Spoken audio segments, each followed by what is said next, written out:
This is JORGE on the mic y estamos en D-Lab Podcast y hoy tengo el honor de sentarme junto a otro de los miembros recientes de nuestra sucursal D-Lab Privé, Graciela Hernández. Graciela, ¿cómo estás? Estoy súper emocionada, contenta y agradecida. Eso es. Bueno, eso es importante. Uno de los factores que determina si la persona está sana es que siente ese agradecimiento en general con la vida. Pues se siente, eso es uno de los factores que determina que la persona está feliz, y siempre me alegro en escuchar que las personas describan eso de sí mismas. Y más que por ser miembro de D-Lab Privé, hoy estamos aquí porque Graciela tiene varios temas e historias que yo creo que serían interesantes compartir con el mundo, porque a veces uno se siente solo dentro del camino y piensa que es el único que ha recorrido el camino, y no es así. Siempre tenemos que buscar la asesoría de alguien que ya haya pasado por lo que nosotros hicimos, pues para recibir un poquito de ayuda y tal vez hacer nuestro propio camino más fácil, y esas cosas solo se pagan hacia adelante. Es decir, algún día Graciela, hoy Graciela está haciendo eso con nosotros, está pagando hacia adelante y está tratando de ayudar a más personas que tal vez pasaron por lo mismo que ella. Dije bastante, Graciela. ¿Dije algo mal? ¿Estamos de acuerdo? No, está clarito, está clarito. Entonces, Graciela, lo primero, ¿quién eres? ¿Qué haces? ¿Y qué fue lo que te hizo entrar acá a D-Lab?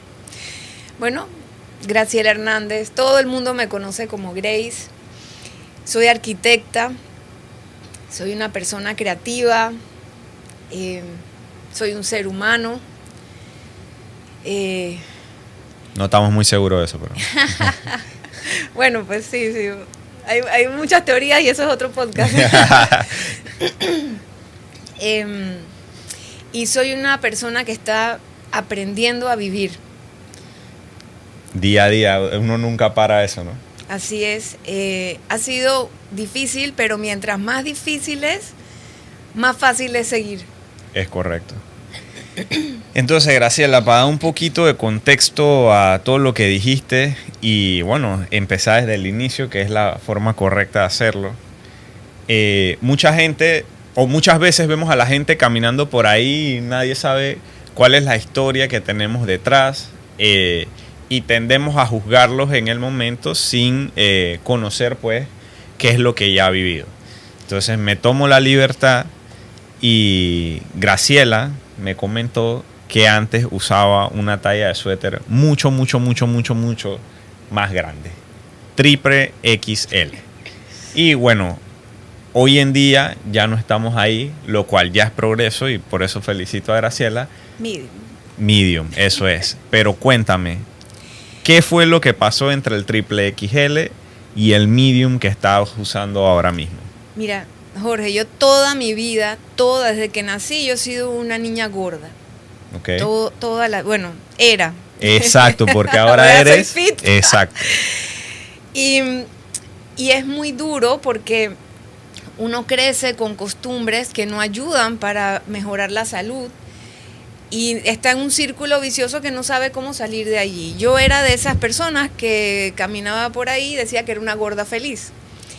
Y cuando me topé con el doctor que me operó, el doctor Navarro, Alberto Navarro, él me dijo, Grace, no existe una persona así como un gordo feliz. O sea, no existe. Todos nos enfrentamos a la almohada. ¿Y quienes estamos allí? Uno solito con la almohada. Entonces, el gorda tiende a recompensarse para sentirse mejor por todos los problemas que vive, porque este es un mundo de flacos. Entonces, no vamos a entrar en salud, simplemente en medida, es un mundo de flacos. Yo entraba en un avión y yo tenía que meter una nalga, después metía la otra nalga y quedaba presa, pedía una extensión, no era por mucho, pero no me quedaba el cinturón, entonces tenía que pedir una extensión para poder ponerme el cinturón. Y ahí me quedaba y decía, yo no voy ni al baño. Entonces yo me tenía que preparar para hacer un viaje donde yo no podía moverme del lugar. Y todo está pensado en la gente flaca. Entonces, sin entrar al tema salud, ya el gordo se encuentra con un montón de cosas que exteriormente trata de ser lindo y amable con todo, pero interiormente está viviendo un vía crucis. Es muy difícil. Entonces uno llega y se encuentra con la almohada y dice, Grace, vas a estar bien, tranquila, no sufras, come. ¿Y qué come? Lo fácil, rápido y que no es saludable, porque tampoco tengo entonces la mentalidad de que no es que voy a comer lechuga, ni voy a comer zanahoria. Ni que me va a llenar de tomate, ¡qué delicia! Eso no lo pensamos. Entonces es una vida muy difícil, y cuando el doctor me enfrentó a no existe un gordo feliz, fue que empecé, no fue una reacción instantánea, sino que empecé a ser consciente de eso y a empezar a notar lo que pasaba. Y cada persona toma un tiempo diferente en su vida, y mi tiempo es muy lento. Bueno, no es que sea lento, es simplemente ese es mi tiempo. Pero para mí, yo lo veo a veces como lento porque soy un poco impaciente y quiero ver las cosas rápido. Y me cuesta. Y una pregunta, cuando fuiste al médico por primera vez, ¿fuiste porque te nació ir, porque tomaste la decisión, o hubo algo que te empujó como que, hey, necesito un salvavidas? No, nada de eso. Yo he ido a todos los nutricionistas de este país hasta vamos a poner hasta el 2000, del 2000 para atrás. Yo he ido a todos los nutricionistas de este país, he ido a todos los gimnasios que han existido de este país desde que nací, desde chiquitita. Y nada me funcionaba porque yo no estaba conectada conmigo.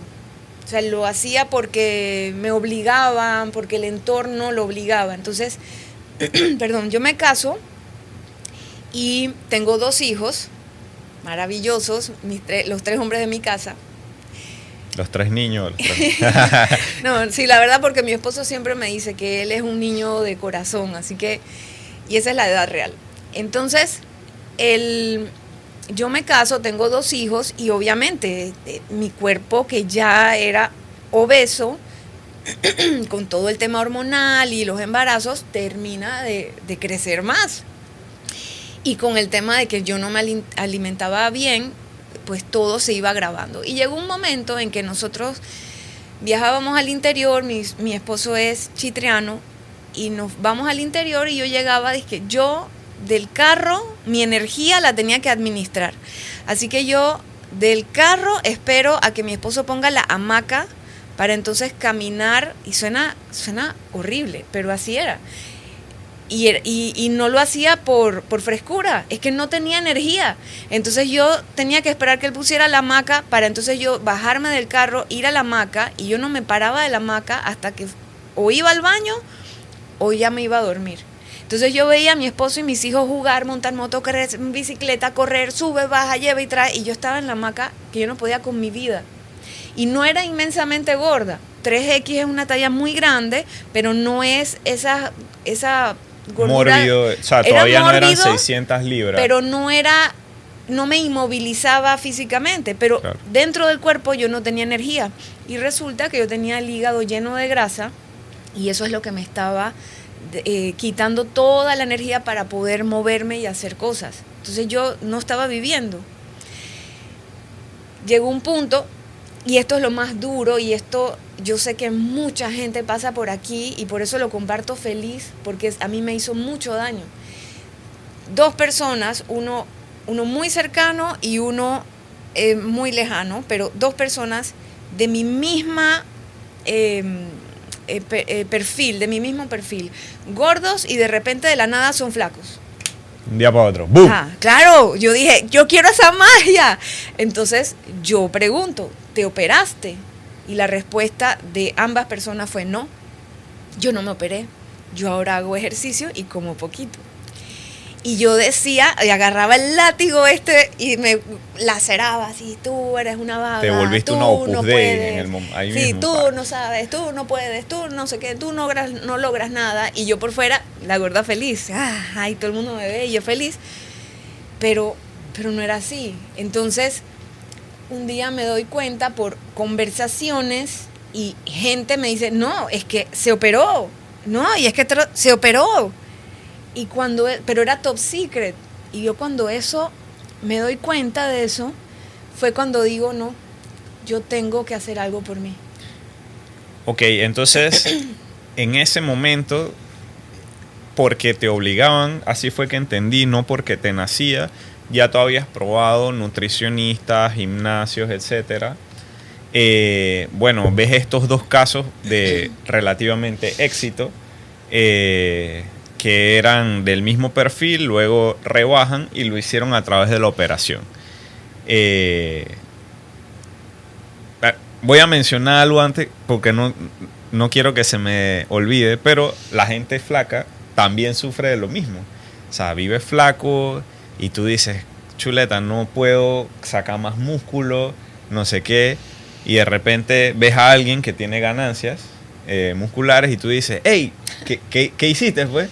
Y no, nada, yo dieta y ejercicio, comiendo repollo mojado y pechuga, ahí lo logré, pues. Y, ojo, no tiene nada de malo querer verse y sentirse de una manera. El tema es que uno entra en ese ciclo y luego entra como la desesperación, pues porque si me están diciendo que no hacen nada porque yo no he podido, y tú misma lo dijiste, a ti no te nacía ese ejercicio, pero sabías que como estabas, no te hacía feliz tampoco. Y bueno, entonces tras eso está la presión social de ver que alguien sí lo hizo y te dice que lo hizo de una forma tradicional y bueno, al final no era así, pues. Entonces, así mismo como yo dije, por eso fue que lo mencioné, lo del flaco y que qué tomabas, la cirugía también era una respuesta rápida al problema que estabas enfrentando, que era la obesidad. ¿Cómo fue la interacción con el médico cuando te explicó lo de la solución y qué fue lo que él te dijo que iba a suceder, etcétera? O sea, ¿cómo fue el abordaje del profesional hacia esa solución que te dio? La solución no es la operación. Uh-huh. La operación es una herramienta. Es correcto. Porque la solución es un cambio de vida. Es una transformación total de cómo uno piensa sobre su salud, su cuerpo, su vida en general. Y hacia allá era donde quería llegar. Por eso quiero ver cuál fue el abordaje del médico hacia eso. El abordaje fue directo y crudo. Grace, yo no opero el cerebro, yo opero el estómago. Así es. Y tú tienes que trabajar en ti porque la operación es simplemente una herramienta que te va a dar un tiempo y el periodo más o menos que da la operación es un año. Un año donde uno tiene que trabajar su inteligencia emocional, el cerebro, el mindset, todo para lo que yo llamo la reversión del canal, porque cuando ya el cuerpo me lo entregan a mí, entonces ya es responsabilidad mía. Y la operación lo único que hace es empujarte a llegar a la meta, pero llega un punto donde uno rebota, porque yo llegué a ser talla extra small. O sea, yo llegué a ponerme cosas que en mi vida soñé. Eso me duró como 3 meses. Pero fue una cosa increíble. Obviamente yo tampoco me veía sana porque estaba demasiado flaca. Y entonces reboté y llegué a la talla esta medium. Yo siempre lo mido por tallas, no por peso. Y llegué a esta talla medium y ahí me he mantenido por, ya 8 años que llevo de operada. Y no ha sido fácil, porque es un tema de decidir todos los días ser fit. Antes iniciamos el podcast y tú misma te corregiste. Yo siempre he sido gorda y después dijiste, no, ahora soy fit. Y esa fue una de las primeras cosas que hablamos cuando nos conocimos. Es en el que uno debe empezar diciendo, yo soy fit. Tú misma me corregiste y eso me pareció súper positivo porque entonces el médico sí hizo el trabajo ético y te lo dijo, yo no opero el cerebro. ¿Qué pasa? Una pregunta, ¿cómo las dos personas que me dijiste, cómo están ahora? Porque si tú te operaste hace 8 años, ellos ya tienen por lo menos 10 o 9 operados. Sí, deben tener un año más por ahí. ¿Siguen o...? Bueno, tengo tiempo, la verdad, mucho tiempo de no verlos, pero Sí, ni siquiera he visto su Instagram, así que no tengo idea cómo están. La pregunta va orientada porque gran porcentaje de las personas que utilizan este tipo de herramientas, con las cuales yo no tengo ningún tipo de problema, reganan o vuelven a ganar el peso. Y es lo que tú dijiste, o sea, tienes que convertirte primero en la persona que es capaz de sostener ese resultado, porque te llenas rápido cuando comes. Dime. Cuando a ti te van a operar es una decisión de vida. Es correcto. No es una decisión de salud o estética, es de vida o salud. O sea, ya había algún tipo de riesgo que si no hacíamos algo ya... O sea, yo corría más riesgo por no operarme que en la operación. Exacto. Y eso era algo que yo no quería aceptar. O sea, de que yo podía bajar por mis propios medios, era algo que no era real, porque me tomaba, el camino es más largo y no tenía tiempo. Si no me operaban, yo podía haber fallecido. Entonces, cuando a mí me abordan para esto, yo no lo quería hacer. Cuando me entero que estas personas sí se operaron, yo entendí que ya yo tenía que tomar acción. Y este tema es muy duro porque uno piensa, que quería decir tantas cosas y que no se me olvidaran. Y cuando empiezas a hablar me acuerdo y ahora se me fue. No importa, y apenas las recuerdes me interrumpes y las dices. Ok. El tema aquí es que... O sea, no, estábamos hablando que... se me juntaron todas las emociones. Tranquila, y es que tú lo dijiste, en tu caso ya era una decisión de vida o muerte. Hacer la operación no es que era una opción, mucha gente la toma siendo opcional, pero en tu caso ya no lo era, por eso es que es una herramienta útil. Ya me acordé. Pasan cosas tan duras y el doctor me explicó, era lo de la estadística. El doctor me lo dijo, la operación funciona 50% y el otro 50% eres tú. O sea, ya esa es la estadística mundial de la cirugía bariátrica en las personas obesas. Así que todo va a depender de uno mismo. Y él me decía, yo tengo pacientes que han licuado pizza por la ansiedad de poder comer y no cabe nada. Porque cuando recién te operan, el estómago se transforma en un tubito, más igual como si fuera el esófago, continúa el estómago y luego los intestinos. Es una cosa impactante. Y yo comía medio huevo sancochado y quedaba como si me hubiera comido una paella entera. Pero literalmente. Y si uno no controla la ansiedad, entonces uno vomita y uno no debe vomitar.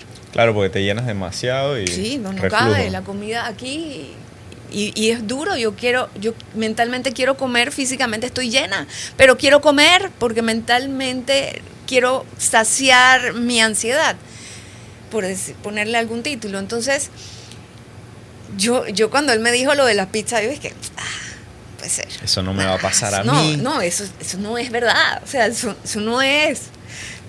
Yo licué macarrones con carne molida. Yo lo licué. Yo quería comer los macarrones y yo los eché en la licuadora porque no me cabían. Y claro, primera cucharada de ese menjurje asqueroso, y lo voy a decir así visceralmente, yo lo fui a vomitar todo.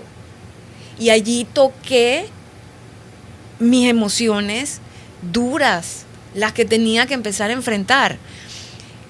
Y si uno no entra a este camino de una forma consciente para poder notar y ver la parte dark, como dicen los pelados hoy, Welcome to the dark side. La parte cuando uno toca a fondo, si uno no es consciente, uno no rebota y echa para adelante, sino que uno se queda ahí y se puede quedar en el espacio de la víctima, ay, que yo, en vez de salir adelante. Entonces es muy importante estar consciente de lo que uno está viviendo. Es que ahí era donde tú mismo lo dijiste, a ti te toca administrar ahora lo que te dieron. O sea, Y tú también lo explicaste, que ya no te cabe mucho porque simplemente el espacio o la bolsa que tenías antes para meter la comida y digerirla es ahora un poquito más chica. Pero tengo una noticia importante, el estómago se estira. Es que ahí es donde vamos, porque si tú dijiste, no, porque yo me comía medio huevo sancochado y quedaba llena como si me comía una paella. El tema es que, vamos a decir que no era medio huevo sancochado, sino que te pedías algo en un restaurante de comida rápida. Tú dices, wow, maravilla, me comí un cuarto o nada, ni un cuarto de lo que trae un combo y quedé satisfecha y ya. Pero el problema no es que te comas esa cantidad y que quedas satisfecha. El problema fue la elección que tomaste de lo que ibas a comer. Entonces, si el cambio no viene de adentro, no es sostenible porque vas ganando, el estómago se va estirando y si sigues tomando las mismas decisiones, lo único que estás haciendo es volver al mismo punto donde empezaste. Y bueno, también ya lo mencionábamos antes, no sé si tú lo sabes, los trastornos alimenticios se consideran trastornos mentales. Tal cual. Y son los que tienen el mayor porcentaje de suicidio. Porque el que es alcohólico, si le va bien, deja de tomar. El que es adicto al cigarrillo o a cualquier droga, la deja de consumir. Pero el que es adicto o tiene un problema a la comida, no puede dejar de comer, porque si no se muere.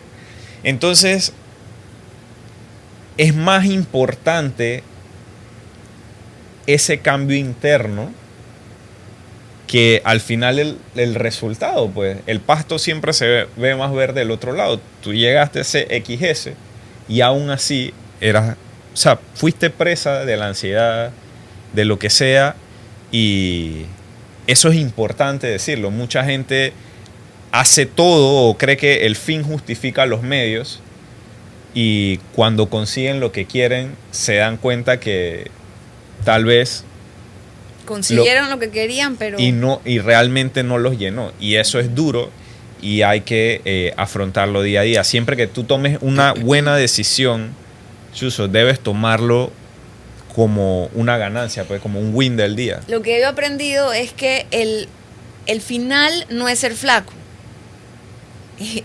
es vivir el proceso, o sea, es disfrutar el aprender a comer de una forma más saludable, no castigarse, sino vivir, disfrutar el proceso. Ese es, o sea, no hay fin. Por eso es que yo decía que yo no estaba en contra de la cirugía. De hecho, yo tengo una cliente que yo le dije, hey, mira todo lo que has logrado.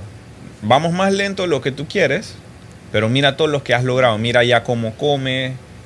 Perdiste 15 libras en 3 meses. Pero hey, fueron solo de grasa y lo hiciste a través de ejercicio y dieta.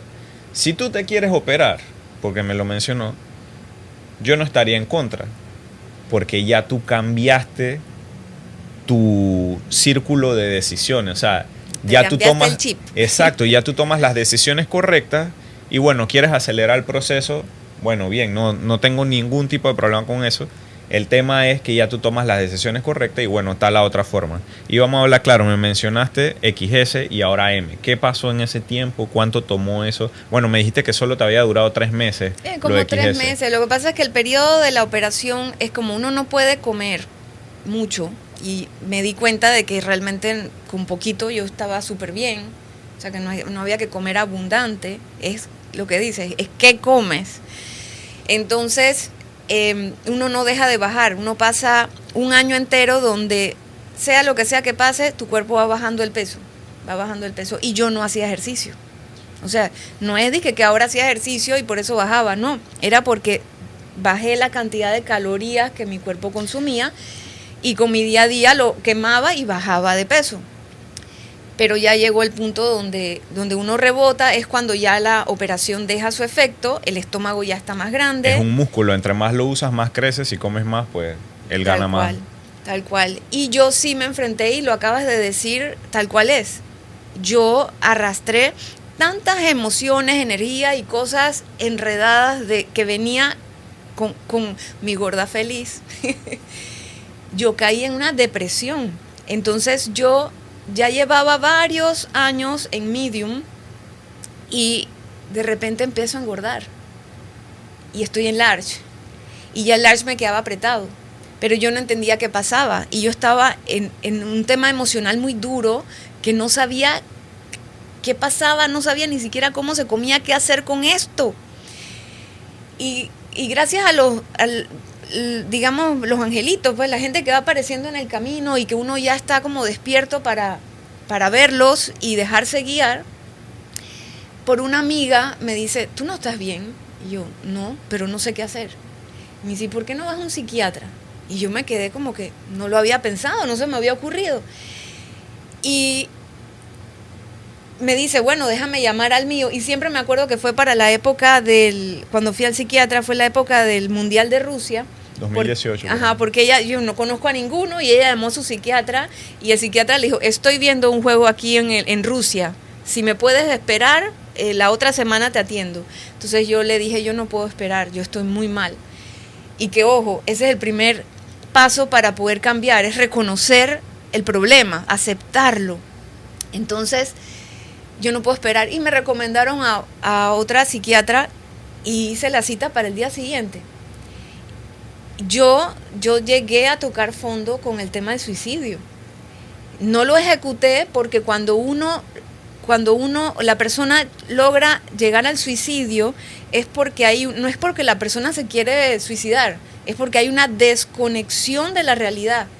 Uno llega emocionalmente a disasociar lo que está pasando y ahí es donde sucede esto que es muy duro.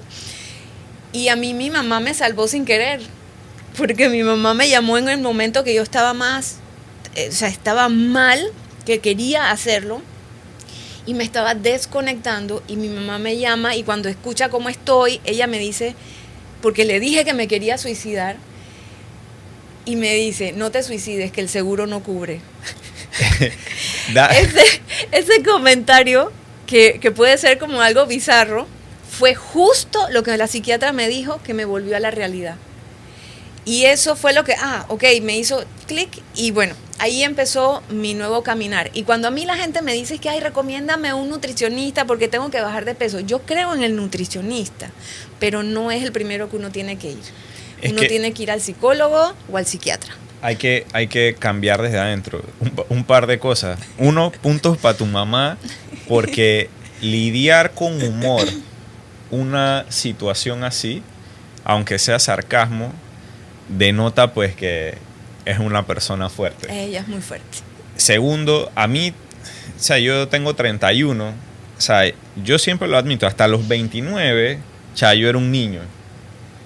No digo que ahora soy adulto y mi esposa puede dar fe de eso, pero en pandemia tuve la suerte y descubrí también a un psicólogo y a través de sus libros fue que encontré pues ese sentido como que tienes que tomar responsabilidad y es solo ahí donde tú puedes controlar qué es lo que va a pasar porque entiendes que no hay más nadie que tú responsable.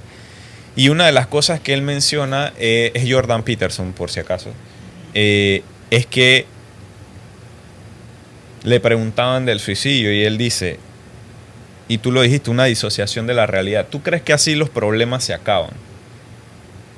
En realidad tú te acabas porque dejas de existir, pero los problemas para los que quedan recién empiezan.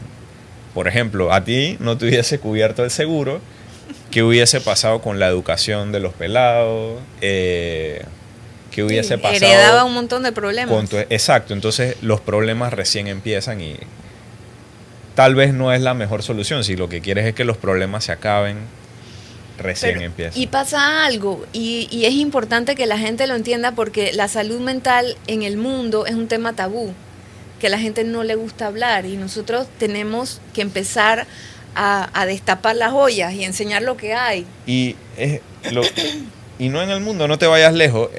Estas son estadísticas, creo que es como la 1001 vez que la repito, pero es que la actualizaron este año y me sorprende fue en el 2016. El 86% de los panameños estaba con obesidad.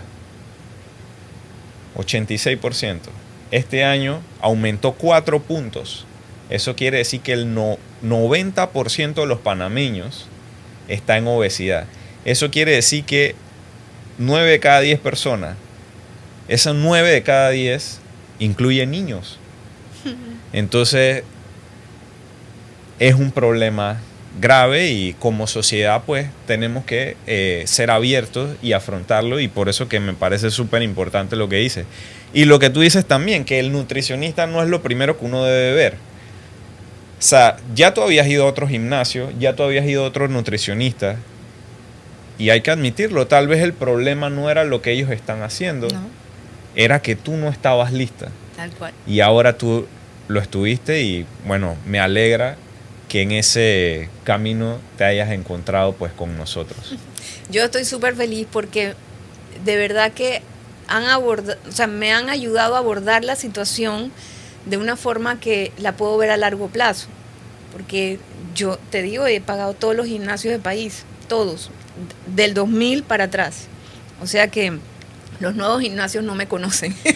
El tema es que la gente cae presa de eso, porque atendía yo a alguien más temprano y me decía, ¿cuándo yo voy a rebajar? Y yo le dije, pero oye, ya perdiste tanto en 2 meses, ya me dijiste que te estás poniendo ropa que antes que no ponías, pero que nada más 2 piezas. Yo, pero eso es una ganancia, alégrate. Imagínate que cada mes te pongas una pieza que antes no te quedaba, al final del año tienes 12 cosas que no tienes que comprar nueva o que puedes lucir ahora con orgullo. Entonces, tal vez en la industria cae uno presa de hacer algo rápido para que la persona se pueda quedar, y no invertimos en ese proceso de educación y de cambio. Ahora, para ayudarte con esas cosas, haces prácticas que te ayudan a mejorar como persona. Y entre ellas me mencionas lo de las mandalas. Explícame un poquito cómo funciona eso y cuál es la asociación que tiene la mandala pues con la vida, pues. Bueno, la mandala llegó a mi vida cuando yo estaba en el momento dark, que no sabía qué estaba pasando, y yo estaba buscando algo que me calmara. Y yo había escuchado de que la mandala pues tenía beneficios para la salud.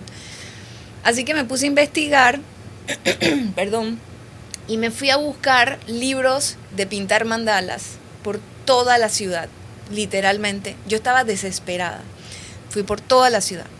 Y todo lo que me encontraba eran libros como de doodle art, así que un montón de dibujitos que abren. Entonces yo abría esas hojas y yo me estresaba más. No tenía paz. Así que yo dije, espérate, yo soy arquitecta, yo puedo dibujar mis propias mandalas. Entonces estudié cómo se formaban las mandalas, de dónde venían. Y realmente fue maravilloso porque las mandalas, por ejemplo, están en todas partes. Una flor es una mandala, con una gota de agua que cae en un agua quieta es una mandala. O sea, todo lo que tiene un punto central y crece concéntricamente hacia el infinito es una mandala. Incluso en pandemia aprendí que hay una mandala que se llama la danza de Venus, que es el planeta Venus medido en 6 meses, creo que eran, su recorrido. Cuando unías todas las líneas del recorrido en relación a la Tierra, hacer una mandala. Creo que Neil deGrasse Tyson, un físico ahí famoso y medio que popular en la cultura pop, explicaba esa trayectoria. Por eso sé que eres una biblioteca y tienes esta habilidad de acordarte de los nombres que eso, me encanta. Eso o pierdo el tiempo bastante. No sé, mi esposa podrá decir cuál de las dos. Y eso me fue llevando a trabajarlas y a entender. Y me ayudó muchísimo a conectar conmigo misma, y vi que la mandala es una herramienta donde uno puede dialogar internamente. Y es súper porque yo ahora hago hasta talleres. Entonces podemos estar 80 personas juntas y todos colectivamente estamos viviendo una emoción, una energía, algo divertido. Puedes tomar, si quieres, un vinito o un té mientras estás haciendo el trabajo, pero al mismo tiempo estás teniendo una conversación muy intensa contigo mismo y que nadie se da cuenta, es bien privada. Como Inception, la película. No la he visto, voy a buscarla. De Leonardo DiCaprio y otro poco de gente ahí, pero ahora me dices. Había una parte de eso en lo que hablaban, lo que tú decías. Se inyectaban una droga y se iban a vivir dormían juntos en una experiencia colectiva en un mundo paralelo. Entonces había gente que de día iba a hacer eso. Entonces, cuando ellos llegan al lugar, él le dice, hey, pero tienes a toda esta gente metida en el suero. Y él les dice, no, es que ellos vienen a vivir. Y es más o menos lo que explicas de la experiencia colectiva. Sí, entonces me ayudó a entenderme, a conocerme, a poder apreciar mi impaciencia, mi desesperación, mi tristeza, mis agonías, a quererlas para después transformarlas y yo tomar la decisión de ponerlas a un lado y entonces decidir ser feliz todos los días. Y ese fue un ejercicio que hice y me ayudó a sobrellevar lo que estaba viviendo. Porque ¿qué pasa? Yo tenía un desbalance en mi cerebro, pero yo no lo sabía. Entonces, eso es o sea, cuando yo aprendí que fue más o menos para los tiempos de la JMJ, porque como ya ves, yo no mido por años porque me cuesta acordarme de eventos. Los números, yo lo mido por eventos o tallas. Entonces, para esa fecha yo fui a uno, cuando entra en este camino de conciencia, uno tiene que educarse mucho. Y hay gente que es como tú, autodidacta, que puede leer mucho y va creciendo y va evolucionando por sí solo. Pero hay personas como yo, y esto no es que sea más débil, es que simplemente mi forma de aprendizaje es diferente. Entonces hay personas como yo que necesitamos guía, necesitamos un apoyo y una ayuda. Entonces yo empecé a tomar muchos seminarios y me fui a un taller de Ismael Cala en las montañas de Boone, Carolina del Norte, que se llamaba Conciencia Divina, porque parte de las cosas que habían en el programa me llamaban la atención. Y en ese seminario yo aprendí que yo existía, porque yo hacía todo por el que fuera, pero por mí no hacía nada. Entonces aprendí que existía y entonces desde ese momento yo empecé a vivir mejor. Y entendí que si yo estoy bien, todo a mi alrededor va a estar bien. Entonces la mandala me acompañó en ese proceso. Y los monjes tibetanos, por ejemplo, usan la mandala, y esto es lo más importante para uno cuando entra en este tema de vivir sano. Y me encanta porque ustedes lo abordan de esa forma integral. No solamente somos un músculo y masa y peso, sino que somos un ser humano que tiene sentimientos, tiene mente, tiene cuerpo y no somos solamente un músculo. Y eso es lo que me está ayudando a mí. Los monjes tibetanos agarran y hacen mandalas con polvo, con arena. Y pueden pasar meses trabajando una mandala en grupo. Meses, pasan horas y horas echando esta arenita, construyendo esta figura que lo que hace es permitirle al cerebro no emitir juicio y simplemente hacer. Y esa repetición es lo que da el bienestar a la mente y al espíritu, para que de repente un día el viento se lo lleve. Y el ejercicio de soltar, o sea, de dejar de tener el control, de querer que todo pase como a uno le da la gana, es un ejercicio muy fuerte, porque uno está acostumbrado a decir, yo voy a hacer esto y yo voy a hacer lo otro, y si no obtengo lo que quiero, entonces me frustro, etcétera, etcétera. Nace del centro hacia afuera, es que te da un propósito. O sea, si tú ves, no recuerdo si fue Maslow ahora mismo, pero antes de la pirámide están los niveles de felicidad, está el placer en lo más bajo, que al final la adicción es eso, es reducir las cosas que te dan placer tan poco que tú te metes lo que sea para sentir ese pequeño cosas y al final ni lo disfrutas de placer. Luego está la vocación o la pasión, es donde tú encuentras como que hey, algo que te llena, no sabes por qué, pero al hacerlo te hace feliz, pero es que dentro de esa pasión luego encuentras el máximo nivel de felicidad, que es el propósito.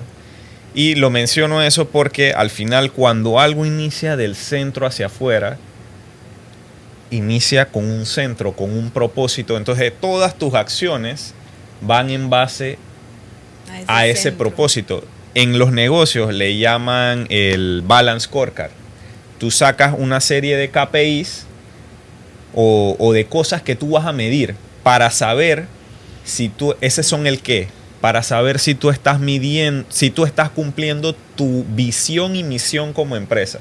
Todas las empresas tienen una misión y una visión, pero al final es algo escrito en un papel y nunca lo ven.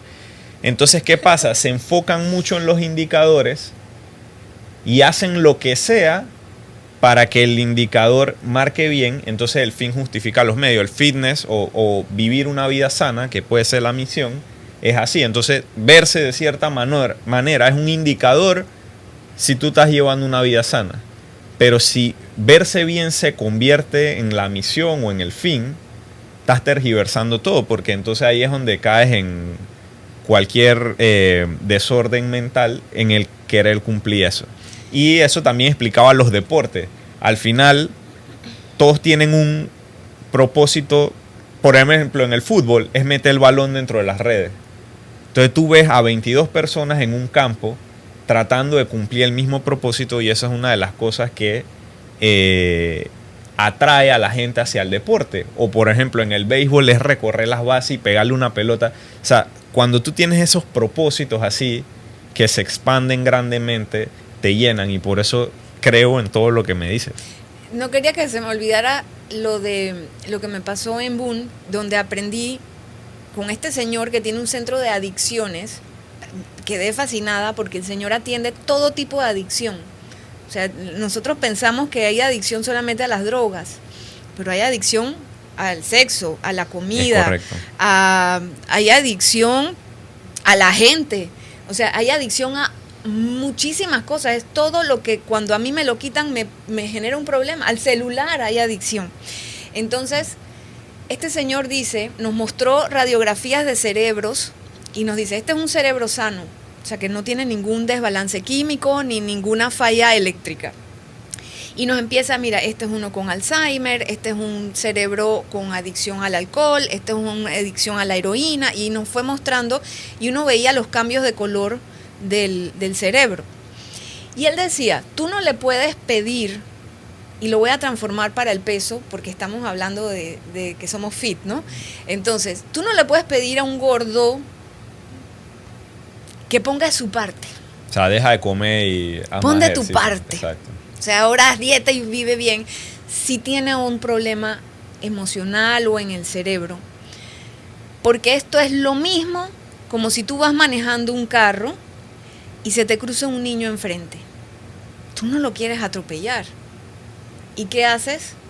Tú pones el pie en el freno hasta el fondo, pero el carro no tiene frenos. Entonces lo atropellas. Eso es lo que pasa cuando uno tiene un desbalance químico o un problema en el cerebro. Es lo mismo que un problema en el corazón. Lo que pasa es que lo tenemos estigmatizado como si alguien estuviera loco, y no es locura. Entonces yo no puedo explicar cómo fue para mí el día que yo me tomé la pastilla que la psiquiatra me mandó. Mi mundo entero cambió. Y ella me dijo, la medicina para el cerebro tiene dos opciones. O la tomas toda la vida o la tomas por un tiempo determinado. Y solamente tú puedes decidir qué vas a hacer. Entonces, claro, yo me puse intensa a trabajar en mí. Y las mandalas es una de las herramientas que utilicé. Fui a muchos talleres y seminarios donde me ayudaban a trabajar dentro de mí. Y la última parte que me faltaba es donde estoy ahora, que es trabajar mi cuerpo. Entonces, pero tiene que ser de forma integral y con intención, porque si no estoy yéndome al carrito anterior. Entonces, ese medicamento fue reparando conexiones eléctricas en mi cerebro que estaban dormidas o que estaban, como decimos por ahí, fallucas. Y la doctora me dijo, cuando mejor te sientas, no puedes dejar la medicina, porque el cerebro es una máquina súper resistente. Entonces, hay que esperar que la medicina haga su efecto. Y tengo muchos problemas con la gente que se siente bien y deja de tomar la medicina sola. Entonces, cuando vuelven donde mí porque tienen un bajón, que es una depresión, el cerebro se resiste y yo tengo que recetar el doble. Entonces es un golpe duro porque encima las medicinas, ya todo el mundo se sabe la historia aquí, que son carísimas y bueno, mi medicina costaba la cajita $90 y en Colombia $8. O sea, es abismalmente dramático y duro. Entonces, si uno tiene un problema más allá de solamente hacer dieta para bajar de peso, uno tiene que atenderlo, porque la voluntad no lo va a resolver. Uno quiere y el cerebro no deja.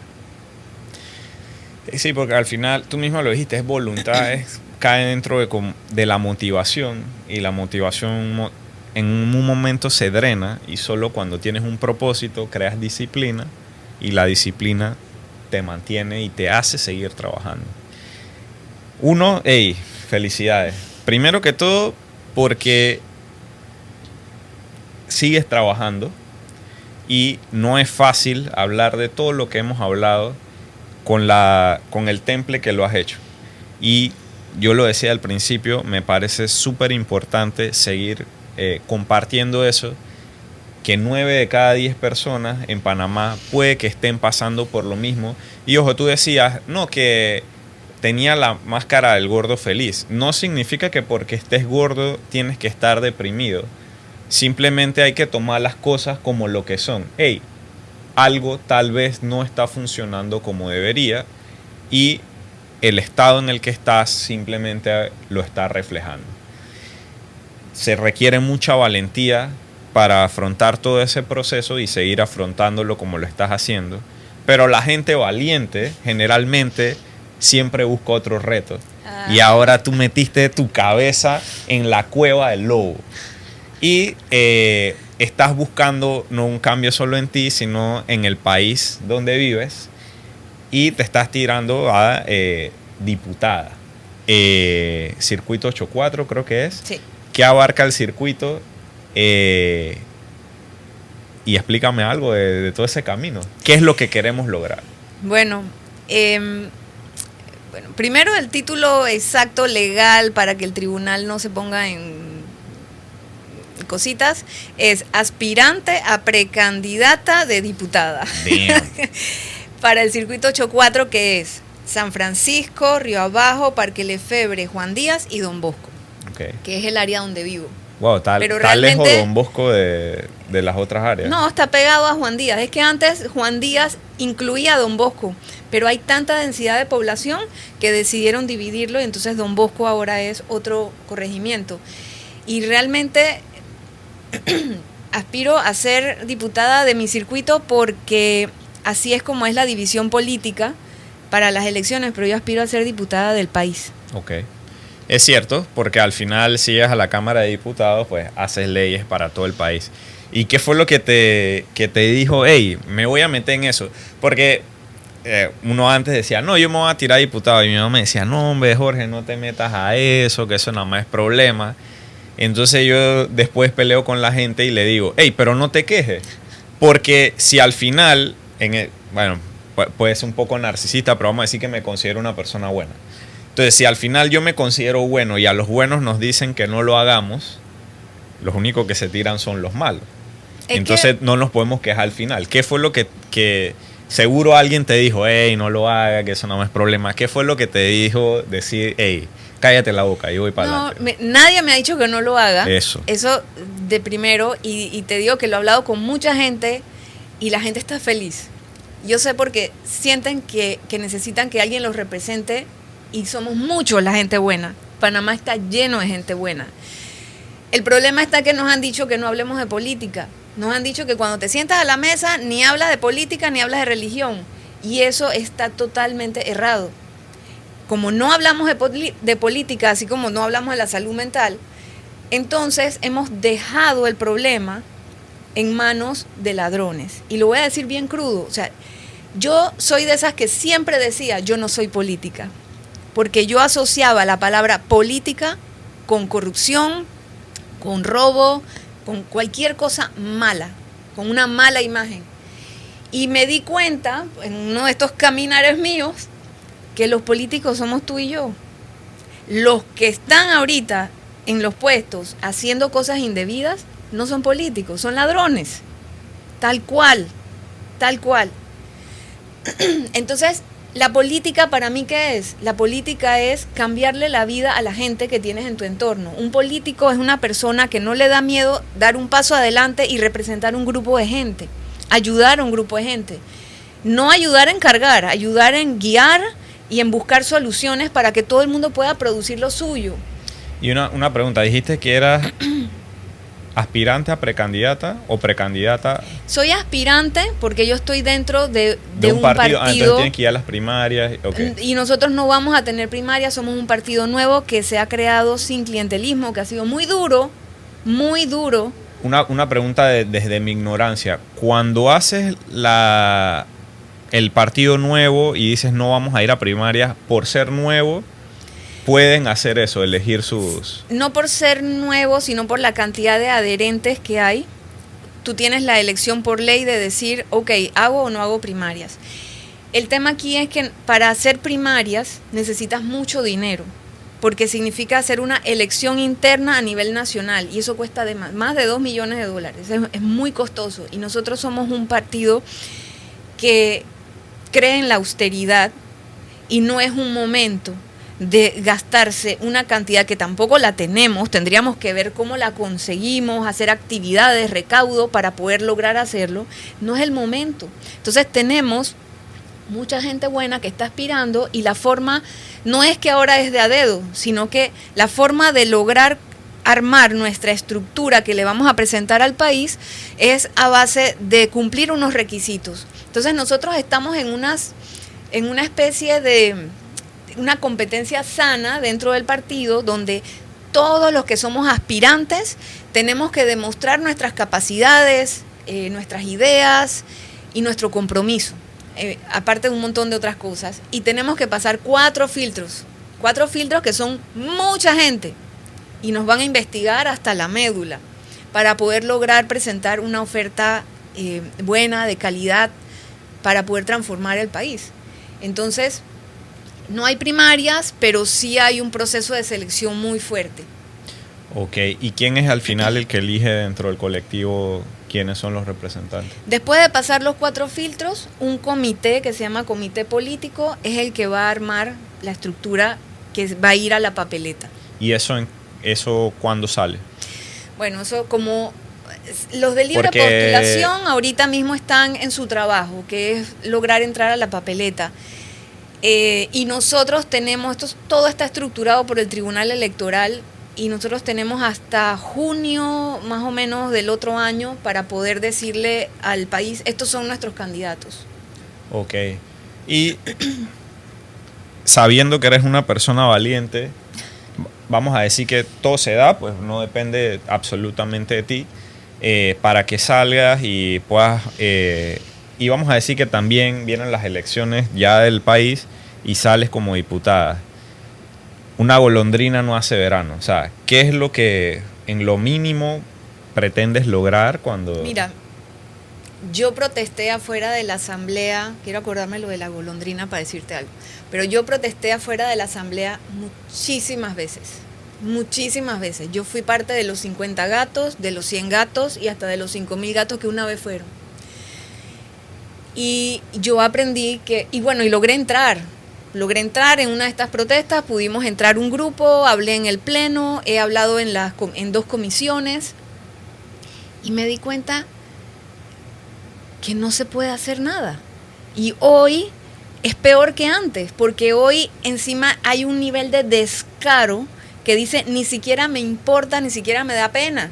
O sea, ya tengo institucionalizado la corrupción y hacer las cosas mal.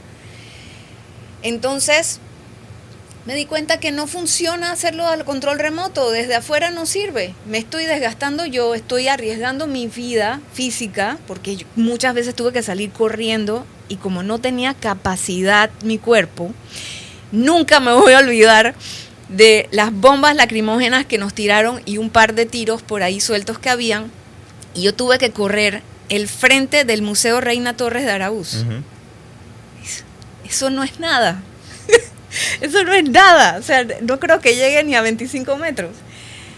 Y yo sentí de la esquina donde inicia a la esquina donde termina, que ahí tenía que bajar hacia donde hay una policlínica para resguarecerme por allá. Yo sentí que yo me moría. O sea, yo llegué a la otra esquina, no podía respirar, no lograba entrar, y físicamente sentía que me iba a desvanecer. Y un muchacho en un taxi me abrió la puerta y me dice, suba, suba, yo la ayudo. Y ahí caí y le dije, vivo por Chanis. Y el señor empezó a manejar y cuando ya recuperé algo del sentido, le pude decir dónde era y pude llamar a mi esposo. Pero fue horrible. O sea, no estar en buen estado físico es un riesgo para esta misión en la que me voy a meter. Uno no sabe lo que necesita hasta que lo necesita. Sí, entonces, viendo eso, decidí, tengo que entrar. Y es verdad, la golondrina no hace verano. Yo estoy totalmente de acuerdo y aquí lo han probado estos de libre postulación que entraron en la vuelta pasada, que están allá adentro. Pero sí la anuncia. Tú ves la golondrina y puede anunciar que viene el verano. Ya ellos anunciaron que viene el verano. Ahora nos toca a todos los panameños que quieren que esto cambie, que haya una transformación de verdad, unirnos y meter más gente. Porque si no entra más gente buena, porque sí hay gente buena, sí hay, pero nos han robado la credibilidad. Pensamos que todos son iguales, que no hay persona que piense en el bien común. Todo el mundo piensa en su dinero, en su bolsillo. Entonces sí hay gente buena. Entonces si no metemos a esa gente buena, no se va a poder transformar las cosas. Yo tengo muy claro qué es lo que yo voy a hacer. Yo entro a la Asamblea Nacional y si yo veo a mi alrededor que somos 2 gatos, a mí no se me puede ocurrir pasar una ley. Panamá está tan llena de leyes que nadie las cumple. Nadie. Ni los que la tienen que aplicar, ni los ciudadanos que la tenemos que seguir. Que yo no voy a poder venderle mi alma a ninguno de esos seres que están allá adentro para que pasen una ley mía, cuando mis leyes van a ser anticorrupción y ellos lo que están fomentando es la corrupción. Digo, estoy siendo lo más transparente y cruda que pueda. Entonces mi misión, si entramos 2 gatos, no puede ser pasar el proyecto de ley de la imprescriptibilidad, porque no va a pasar. Entonces, ¿qué me corresponde a mí? Hacer las otras funciones de un diputado. Fiscalizar, que no lo hacen. O sea, esa es la ley, según la Constitución, un diputado debe fiscalizar. Y aquí hacen, bueno, eso la ignoran, porque mandan cuestionarios a los funcionarios y eso no es fiscalizar. Eso es casi como que un interrogatorio para saber el bochinche. Entonces, la otra misión es representar. Y yo puedo hacer esas dos porque la de legislar va a ser una misión imposible. Pero el otro escenario es que entremos 20, 30 personas que vamos con el mismo propósito. Porque puede haber gente buena en otros partidos. Lo que pasa es que las cúpulas están secuestrando la representatividad de la gente. Y si logramos entrar 20 o 30 personas que queremos transformar y tenemos un mismo propósito, aunque pensemos diferente, porque yo te aseguro que allí podemos entrar personas que pensamos diferente del aborto, del matrimonio igualitario, de los temas álgidos. Podemos pensar todos diferente, pero tenemos una cosa que nos une, y es que queremos transformar Panamá. Entonces la gente me dice, ay, ¿qué piensas del aborto? Digo, ¿qué vamos a pensar del aborto si no tenemos país? Construyamos un país para después decidir cómo vamos a vivir juntos en el país. Boom. Bueno, entonces voy a cerrar con un par de ideas. Harvey Dent decía que cuidado porque uno muere como un héroe o vive lo suficiente para convertirse en villano. Esa te la dejo a ti. Lo segundo es algo que tú decías al principio. Todo el esfuerzo que tú invertías en tu vida para vivir cuando eras obesa era mayor al esfuerzo que ahora haces físicamente, tal vez en el gimnasio, para tratar de mantenerte y como estabas. Lo que quiero decir es que si haces lo duro en el corto plazo, generalmente te va bien a la larga. Y si haces lo fácil en el corto plazo, generalmente no. Entonces, para el que está caminando y todavía no ha encontrado esa decisión que tú tomaste de que, hey, yo quiero cambiar, hey, no te autoflageles, sigue investigando como tú lo hiciste, sigue asesorándote, que en algún momento alguien va a decir las palabras de forma en la que resuenan en ti. Sí. Y bueno, también haciéndome la contraria yo mismo de que una golondrina no hace verano, había también un personaje ahí que es famoso ahí, pero no va a mencionar el nombre, que dice que le tiraba azúcar al mar. Y le decían, hey, ¿qué estás haciendo? Estás perdiendo el tiempo. Que le tires tu azúcar al mar no va a dejar que esté salado. Y la persona responde, pero ya no es igual. Así que, muchachos, esto es D-Lab Podcast. Graciela, dime. Decir algo antes de que nos vayamos. Claro. Para no perder esta oportunidad, porque es política con salud. Exacto. Nosotros pagamos en este país 4 veces la salud. Cada uno de nosotros, todos. O sea, tú pagas impuestos. Y ese impuesto, ese ITBMS, que es un 7% de todo lo que compras y haces, va un porcentaje al Ministerio de Salud, al MINSA, para que el MINSA pueda tener sus hospitales, como el Santo Tomás y otros. Y tú vas allá y no encuentras salud. Porque no hay insumos, porque no tienen las condiciones adecuadas. Y ya lo pagaste. Tú agarras y pagas caja de seguro social. Y en la caja de seguro social no encuentras salud. Eso te empuja a pagar un seguro privado de salud. Y rezas porque no lo tengas que usar porque sabes que no te cubre todo. Y pagas medicamentos. Y mi ejemplo es $90, $80, ya no me acuerdo bien, versus $8 en otro lado. O sea, pagas medicamentos súper caros, sin sentido. Y todo esto, pagas 4 veces salud por corrupción. Si nosotros no transformamos eso, no vamos a encontrar salud. Y encima, esto es un tema de voluntad. Tienes Canal 11, tienes las radios, tienes muchas opciones donde le puedes llegar a toda la población y enseñarles a comer mejor. Bueno, es un tema ahí. Pero bueno, muchachos, mejor hagan ejercicio porque así no necesitan. O, bueno, puede comer que disminuyan las probabilidades de necesitar ir al médico, pues. Que no sea una decisión pues que había que tomar en su momento como te pasó a ti, sino que sea una decisión opcional. Muchachos, D-Lab Podcast, capo, llévatelo. ¡Boom!